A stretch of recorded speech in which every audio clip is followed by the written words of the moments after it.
पिछली वीडियो में आप सभी ने देखा था कि मैंने बैकड्रॉप बनाया था, भगवान का आसन बनाया था और छोटी छोटी मटकियों को डेकोरेट किया था। तो इस वीडियो में मैं आपको पूरा जन्माष्टमी का व्लॉग देने वाली हूँ। एक दिन पहले मैंने क्या क्या तैयारियां की और जन्माष्टमी वाले दिन हम लोग क्या क्या करते हैं। तो चलिए देरी किए होते वीडियो को फट से स्टार्ट करते हैं। पूजा का काम ना शुरू होता है जब हम एक चौकी लगाते हैं, लेकिन इस बार ना मेरे लिए थोड़ा मुश्किल हो गया था क्योंकि मेरे पास जगह बहुत कम थी।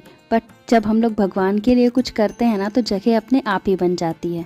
तो जहाँ मेरी मंदिर है और फ्रिज है उसके बगल में मैंने थोड़ी सी स्पेस बनाई और एक लैडर के शेप में मैंने इस बार सजाने का सोचा।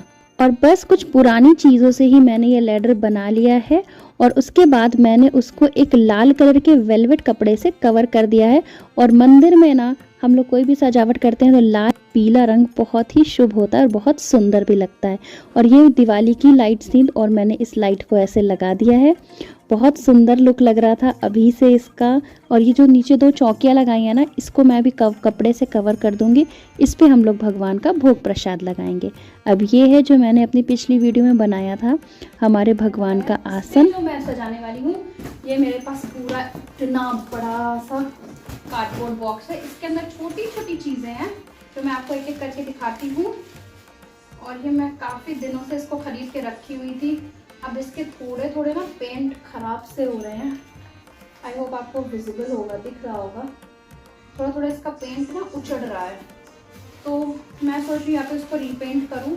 ये कुछ चीज़ें मुझे एकदम परफेक्ट मिली हैं और कुछ थोड़ी थोड़ी सी ख़राब हो गई हैं, तो उन्हें रीपेंट कर लेंगे। तो अब मैंने किया अपने कान्हा का श्रृंगार। उसके बाद मैंने आपको जो अभी थोड़ी देर पहले खिलौने दिखाए थे ना, वो मैं पिछले कई सालों से झांकी में अलग अलग तरीके से यूज़ करती हूँ। तो इस बार उनके पेंट थोड़े निकल गए थे तो मैंने सोचा उन्हें रीपेंट करने का। तो कान्हा का श्रृंगार करने के बाद मैंने उन सबको भी रीपेंट कर दिया। देखिए कितने प्यारे लग रहे हैं ना कान्हा। उसके बाद मैंने वहाँ बैकड्रॉप पे ये मेरे पास कुछ प्लास्टिक की घंटियाँ थी, उनको मैंने लगा दिया। उससे और भी ज़्यादा एकदम मंदिर वाली वाइब्स आने लगी थी वहाँ पर। मोबाइल फ़ोन के डब्बे होते हैं ना, उस पर मैंने जो भगवान के आसन लगाती हूँ ना, वो मैंने रख दिया है। एक साइड ऐसे लगा दूँगी। तो चलिए अब अपने कान्हा की कुछ लीलाओं को सजाते हैं उनकी झांकी में। और उसके बाद ये दिवाली के कुछ दिया थे, मैंने उनसे भी थोड़ा सा डेकोरेट किया। और कान्हा की झांकी हो और मटकी और माखन ना हो, ऐसा तो हो ही नहीं सकता। तो मैंने जो मटकियाँ डेकोरेट की थी ना, उन्हें मैं लगा देती हूँ दोनों साइड जहाँ मेरे कान्हा विराजमान होंगे। तो चलिए पहला स्टेप हो गया, अब दूसरे स्टेप पे आते हैं। ये कुछ मिट्टी के खिलौने हैं मेरे पास जो कि कृष्ण लीलाओं को दर्शाते हैं। तो चलिए उनको लगाते हैं।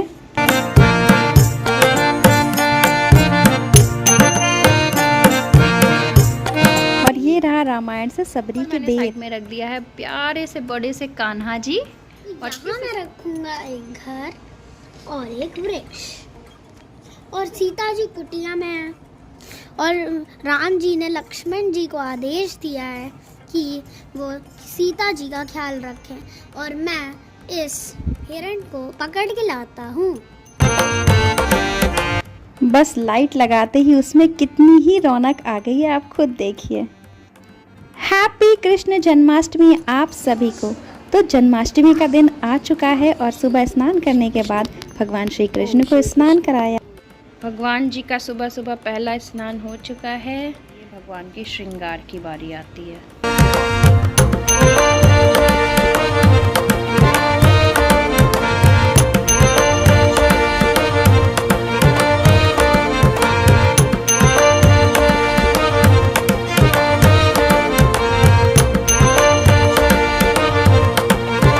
तो ठाकुर जी को सुबह सुबह पंचमेवा और मक्खन का भोग लग रहा है। रात को मैंने भिगो के रख दिए थे ये साबूदाना, इसकी मैं पकौड़ियाँ बनाने वाली हूँ अभी। और ये है दाल और मूंग की दाल, इसका मैं दही बड़े बनाने वाली हूँ। पर्व हो और तरह तरह के पकवान ना बने, ऐसा तो हमारे रसोई घर में हो ही नहीं सकता। तो बन रहे हैं साबूदाना वड़ा और मैंने बनाया था मेवे का हलवा। भगवान को वो भोग लगाया। उसके बाद हम लोग ने थोड़ा नाश्ता किया। उसके बाद मैंने दाल पीस ली थी दही बड़े वाले।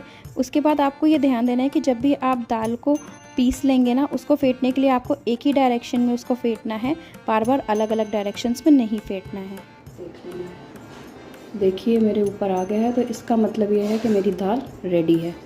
अब मैं इस दाल में डालने वाली हूँ थोड़ी सी अदरक और किशमिश। आप चाहें तो मिर्च भी डाल सकते हैं। मिर्च, अगर आप मुझे इंस्टाग्राम पे फॉलो करते होंगे तो आपने मुझे अक्सर किचन में अकेले काम करते देखा होगा, बट त्योहारों के समय ना काम थोड़ा सा बढ़ जाता है, तो मैं और मेरी सासू माँ दोनों लोग मिलके ही काम कर लेते हैं। तो काम करने में मज़ा भी आता है और काम भी जल्दी से हो जाता है।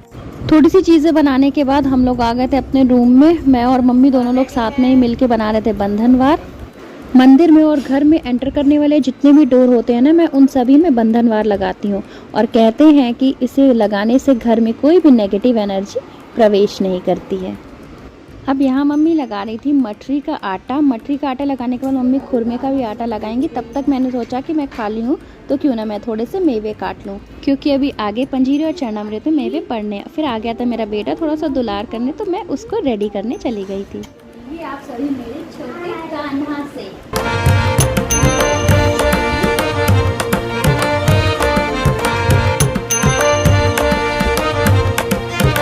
खानों को कट करने के लिए मैं क्या करती हूँ, इलेक्ट्रिक चॉपर यूज़ करती हूँ।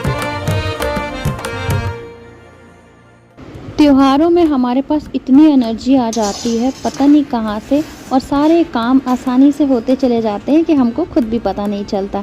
तो यहाँ पे मेरी पंजीरी भुंज रही है और साथ ही साथ मैंने उसमें मेवा डाल दिया है। और उसके बाद हम लोग जब त्योहार में काम करते हैं तो बहुत सारी सामान निकलते हैं, फैलते हैं, तो आप उसे लगे हाथ ही समेट लेंगे ना, तो आप बहुत ही आराम से काम कर पाएंगे और आपका किचन फैलेगा भी नहीं। इसके बाद यहाँ पे मेरे बन गए थे मखाना और गरी का पाग। इसके बाद मैं और मम्मी मिलके खुरमे और मटरी को भी बना लेंगे। तो दोपहर के बजने वाले हैं 2 और काफ़ी कुछ बन चुका है। चलिए आपको दिखाती हूँ। तो ये हमारा रेडी है। ये है हम मखाना और गरी को हम लोगों ने सीरे में पाग लिया है, दही जम गया है। ये बनाया था हम लोगों ने मटरी बहुत ही क्रिस्प बनी है। पंजीरी रेडी हो गई है। खुरमा बस रेडी होने वाला है, बस हमें इसको सीरे में पाकना है। उसके बाद हम लोग चरणामृत को भी तैयार कर लिया है, बस दही उसमें डालना है, शक्कर और मेवे को हम लोग ने डाल दिया है।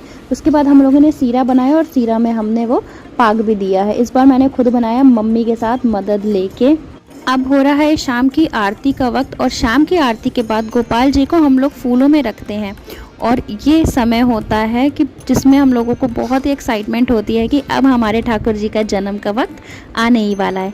तो चलिए उनकी आरती करने के बाद उनको फूलों में रखने के पहले मैं आपको दिखा देती हूँ थोड़ी सी झांकी की छोटी सी झलक।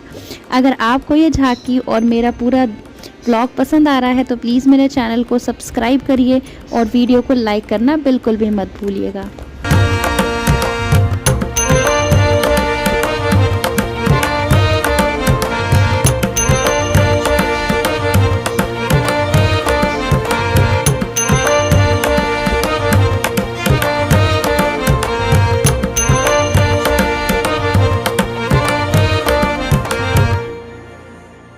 समय हो रहा होगा इस समय करीब 7:30 बजे, और 7:30 बजे हम लोग रख देंगे भगवान को फूलों की टोकरी में।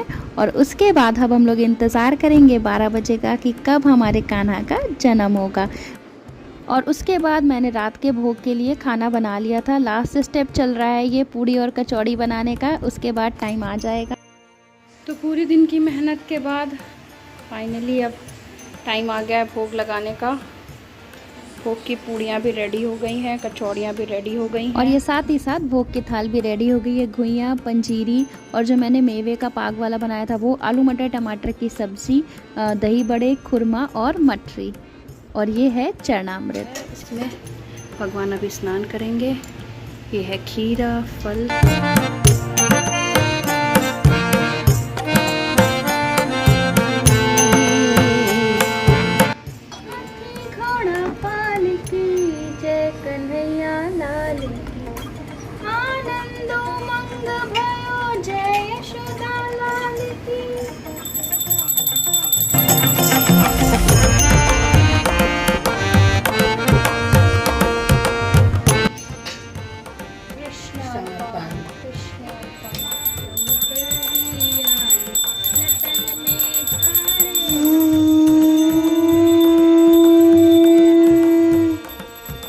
हर दिन की जो पूजा होती है ना, उसके अपने कुछ विशेष फल होते हैं, और हम सोचते हैं कि कुछ ऐसे ही पूजा कर लें और पर्वों और त्योहारों को छोड़ देते हैं। लेकिन अगर हम उन दिनों का महत्व समझते हैं तब हमें पता चलता है कि वाकई ये सभी त्योहार हमारे और हमारे परिवार के लिए कितने ज़रूरी हैं।